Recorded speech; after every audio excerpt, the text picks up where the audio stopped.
નમસ્કાર મિત્રો। પરમ વિચાર પરિવારના તમામ નીડર ભાગ્યશાળી અને આધ્યાત્મિક સફરના સાથીઓનું આજની આ અત્યંત રહસ્યમયી, ખતરનાક અને તમારા જીવનના મોટામાં મોટા દુશ્મનનો સર્વનાશ કરનારી ચર્ચામાં હાર્દિક સ્વાગત છે।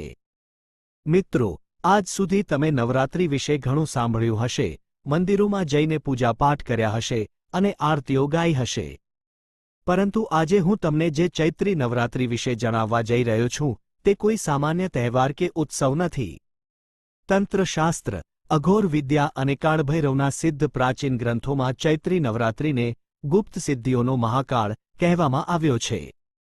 આસો નવરાત્રિમાં લોકો ગરબા રમે છે, પણ ચૈત્રી નવરાત્રિની 9 રાતોમાં મોટા મોટા તાંત્રિકો અને સાધકો સ્મશાનમાં બેસીને એવી શક્તિઓ જાગૃત કરે છે જે રાતોરાત કોઈ પણ ભિખારીને રાજા અને રાજાને ભિખારી બનાવી શકે છે।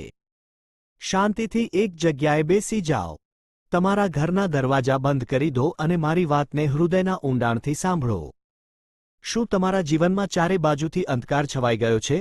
શું કોઈ પોતાનું જ લોહી, તમારો પોતાનો જ ભાઈ કે સગો તમારો સૌથી મોટો દુશ્મન બનીને બેઠો છે? શું તમે જે પણ ધંધામાં હાથ નાખો છો તે ધંધો રાખ થઈ જાય છે? શું તમને રાત્રે ઊંઘ નથી આવતી અને એવું લાગે છે કે કોઈ અદૃશ્ય શક્તિ તમારું ગળું દબાવી રહી છે? જ્યારે વેપારમાં કોઈએ કાળો જાદુ કે મેલી વિદ્યા કરી દીધી હોય, ઘરમાં રોજ કોઈને કોઈ બીમાર રહેતું હોય અને જ્યારે દેવાના ડુંગર નીચે શ્વાસ લેવો પણ ભારે પડી જાય, ત્યારે સમજી લેવું કે હવે સીધી આંગળીએ ઘી નહીં નીકળે। જ્યારે દુશ્મન અદૃશ્ય હોય, જ્યારે ખરાબ ગ્રહો અને નકારાત્મક શક્તિઓ ભેગી થઈને તમારો શિકાર કરવા માંગતી હોય, ત્યારે સાધારણ પૂજાપાઠથી કામ નથી થતું। ત્યારે પ્રહાર કરવો પડે છે। અને આ પ્રહાર કરવા માટે ચૈત્રી નવરાત્રિના આ 9 દિવસ બ્રહ્માંડની સૌથી ભયંકર અને પ્રચંડ ઊર્જા લઈને આવે છે। આજે હું તમને ચૈત્રી નવરાત્રિમાં કરવાના 5 એવા ઉગ્ર, ડેન્જરસ અને તાંત્રિક મહાપ્રયોગો બતાવીશ જે સીધા મહાકાળી, બગલામુખી માતા અને ભૈરવ દાદાને જાગૃત કરશે। આ ઉપાયો એટલા પાવરફુલ છે કે ગણતરીના કલાકોમાં જ તમને તેની અસર દેખાવા લાગશે।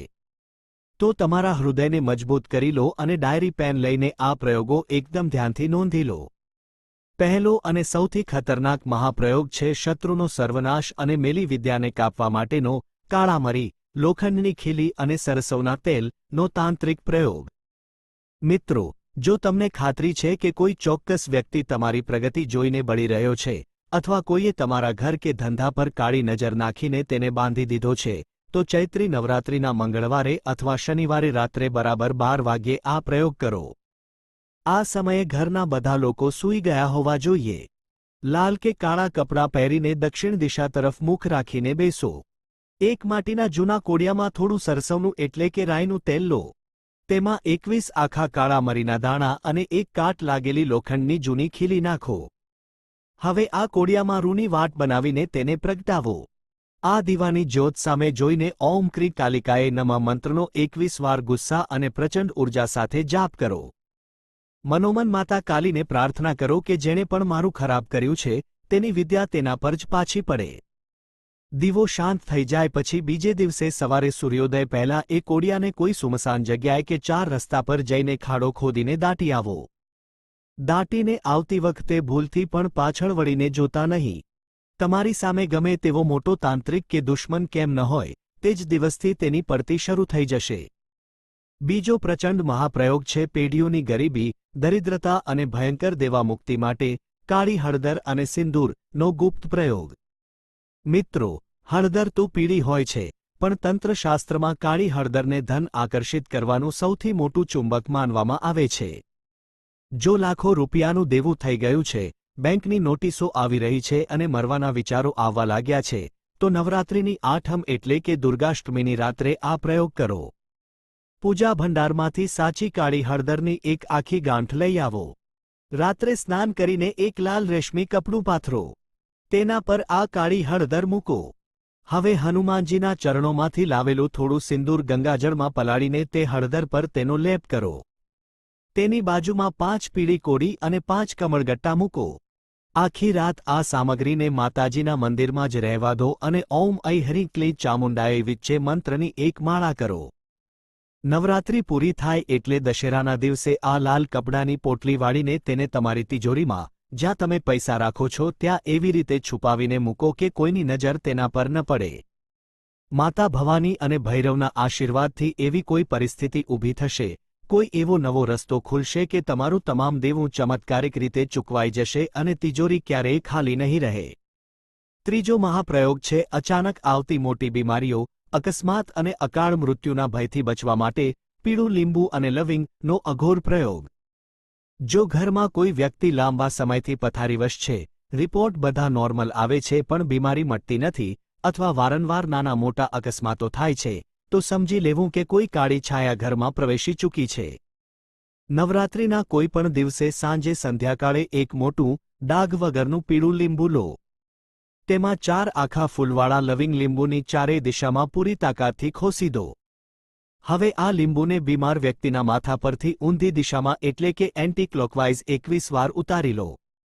ઉતારતી વખતે મનોમન કાળભૈરવનું સ્મરણ કરો અને કહો કે આ શરીર પર જે પણ નકારાત્મકતા છે તેને આ લીંબુમાં ખેંચી લો. ત્યારબાદ તરત જ ઘરની બહાર નીકળી જાઓ. કોઈ ચોકડી કે 4 રસ્તા પર જઈને તે લીંબુના ચપ્પુથી બરાબર 4 ટુકડા કરો અને ચારેય દિશામાં એક એક ટુકડો પૂરી તાકાતથી ફેંકી દો. ફેંક્યા પછી સીધા ઘરે આવો. રસ્તામાં કોઈની પણ સાથે એક શબ્દ પણ બોલતા નહીં. બીમાર વ્યક્તિના શરીરમાંથી નકારાત્મકતા પળવારમાં ગાયબ થઈ જશે અને કાળ પણ તમારો વાળ વાંકો નહીં કરી શકે. ચોથો મહાપ્રયોગ છે વ્યાપારમાં આવેલી ભયંકર મંદીને તોડવા અને ગ્રાહકોને આકર્ષવા માટે ફટકડી અને કાળા કપડાનો પ્રયોગ. જો તમારો ધંધો પહેલા બહુ સારો ચાલતો હતો અને અચાનક કોઈ પડોશીની કે દુશ્મનની નજર લાગવાથી બિલકુલ ઠપ થઈ ગયો છે, તો નવરાત્રિના બુધવારે અથવા શુક્રવારે આ પ્રયોગ કરો.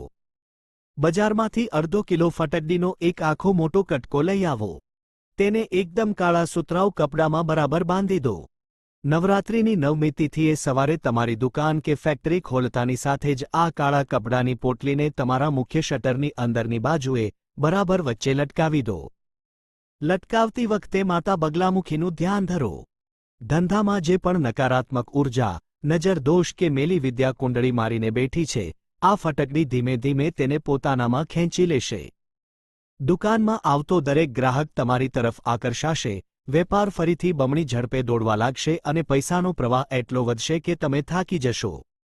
પાંચમો અને સૌથી ગુપ્ત તાંત્રિક મહાપ્રયોગ છે અટકેલા સરકારી કામ, કોર્ટ કેસમાં વિજય અને રાજકીય સફળતા માટે ભોજપત્ર અને લાલ શાહીનો પ્રયોગ. જો તમે વર્ષોથી કોઈ કેસ લડી રહ્યા છો, કોઈ સરકારી કામમાં વારંવાર અડચણો આવી રહી છે, તો નવરાત્રિની રાત્રે પૂજા ભંડારમાંથી સાચું ભોજપત્ર લઈ આવો. દાડમના વૃક્ષની એક નાની ડાળખી તોડી લાવો અને તેને છૂલીને કલમ બનાવો. લાલ ચંદન, અષ્ટગંધ અને થોડું ગંગાજળ ઉમેરીને તેની શાહી બનાવો. હવે રાત્રે માતાજીના દીવા સામે બેસીને એ ભોજપત્ર પર દાડમની કલમથી તમારો જે પણ પ્રોબ્લેમ છે, જે પણ શત્રુનું નામ છે કે જે પણ કામ અટકેલું છે તે ટૂંકમાં લખો. તેની નીચે ઓમ દુર્ગાએ નમઃ લખો. આ ભોજપત્રને ફોલ્ડ કરીને માતાજીના ચરણોમાં મૂકી દો. નવરાત્રિના છેલ્લા દિવસે હવન કુંડમાં જ્યારે અગ્નિ પ્રગટેલી હોય ત્યારે આ ભોજપત્રને તેમાં પધરાવી દો અને તેની રાખને કોઈ વડલાના ઝાડ નીચે દાટી દો. બ્રહ્માંડની કોઈ તાકાત તમારું એ કામ થતાં અટકાવી નહીં શકે. પરંતુ મિત્રો, એક વાત કાન ખોલીને સાંભળી લેજો અને સાવધાન રહેજો. આ કોઈ સામાન્ય, રોજિંદા પૂજાપાઠના ઉપાયો નથી. આ તાંત્રિક અને અત્યંત ઉગ્ર પ્રયોગો છે. આના નિયમો લોઢા જેવા કડક છે અને તેમાં કોઈ પણ પ્રકારની બાંધછોડ નહીં ચાલે. પહેલો અને સૌથી મોટો નિયમ, આ ઉપાયો ક્યારેય કોઈનું ખોટું કરવા માટે, કોઈ નિર્દોષને હેરાન કરવા માટે કે કોઈનો વિનાશ કરવાના ઇરાદાથી ભૂલથી પણ ન કરવા. જો તમારી ભાવના ખરાબ હશે, તો માતા ભવાની અને કાળભૈરવનો ક્રોધ તમારો પોતાનો જ સર્વનાશ કરી દેશે. આ ઉપાયો માત્ર અને માત્ર પોતાના રક્ષણ માટે અને સત્યના વિજય માટે જ છે. બીજો નિયમ, નવરાત્રિના આ 9 દિવસો દરમિયાન તમારા ઘરમાં લસણ, ડુંગળી, માંસાહાર, દારૂ કે કોઈ પણ પ્રકારના વ્યસનનો સંપૂર્ણ અને કડક ત્યાગ હોવો જોઈએ. બ્રહ્મચર્યનું પાલન કરવું અનિવાર્ય છે. જે ઘરમાં કકળાટ થતો હોય, જ્યાં સ્ત્રીઓનું કે વડીલોનું અપમાન થતું હોય, ત્યાં આ પ્રયોગો ક્યારેય કામ નહીં કરે. ત્રીજો અને સૌથી મહત્વનો નિયમ, આ પ્રયોગો અત્યંત ગુપ્ત છે. આ પ્રયોગો કરતી વખતે કે કર્યા પછી તમારા પડોશીઓ, મિત્રો કે સગા સંબંધીઓ સાથે આની કોઈ જ ચર્ચા ન કરવી. હું કયો ઉપાય કરું છું, શેના માટે કરું છું, એ કોઈને ખબર ન પડવી જોઈએ. સંપૂર્ણ શ્રદ્ધા, આત્મવિશ્વાસ અને મૂંગા મોઢે કરેલો આ ઉપાય લાખ ગણું વધારે ફળ આપે છે. મિત્રો, ચૈત્રી નવરાત્રિનો આ સમય રડવાનો કે નબળા પડવાનો નથી. આ સમય છે ઊભા થઈને તમારા ખરાબ ભાગ્ય સાથે અને પરિસ્થિતિઓ સાથે લડી લેવાનો. ઈશ્વરે તમને આ તક આપી છે. આ 5માંથી તમારી સમસ્યા મુજબનો કોઈ પણ એક પ્રયોગ પૂરી શ્રદ્ધાથી કરશો તો તમારા જીવનની દિશા અને દશા બંને બદલાઈ જશે એ મારી ખાતરી છે. મેં મારો ધર્મ નિભાવ્યો છે, તમને સાચો, સચોટ અને અત્યંત પવિત્ર રસ્તો બતાવીને. હવે તમારો વારો છે તમારો ધર્મ નિભાવવાનો. જો તમને આ ખતરનાક, શક્તિશાળી અને ઊંડાણપૂર્વકની માહિતીથી તમારા હૃદયમાં થોડી પણ હિંમત જાગી હોય તો વિડીયોને એક લાઇક ચોક્કસ આપજો. તમારા એક લાઇકથી અમારો ઉત્સાહ બમણો થાય છે. કોમેન્ટ બોક્સમાં પૂરી શ્રદ્ધાથી અને પૂરા જોશ સાથે જય મહાકાળી, જય કાળભૈરવ અથવા જય બગલામુખી માતા જરૂર લખજો. જો તમારો કોઈ પ્રશ્ન હોય તો તે પણ કોમેન્ટમાં પૂછી શકો છો. તમારા વોટ્સએપ ગ્રુપોમાં, ફેસબુક પર અને તમારા સગા સંબંધીઓ સાથે આ વિડિયો અચૂક શેર કરો. અત્યારે ઘણા લોકો દેવામાં ડૂબેલા છે, દુઃખી છે. કોને ખબર, તમારો એક શેર કોઈની ડૂબતી નૈયા પાર કરાવી દે, કોઈનો જીવ બચાવી લે. અને તેનું સીધું મહાપુણ્ય તમારા ભાગ્યમાં જમા થશે.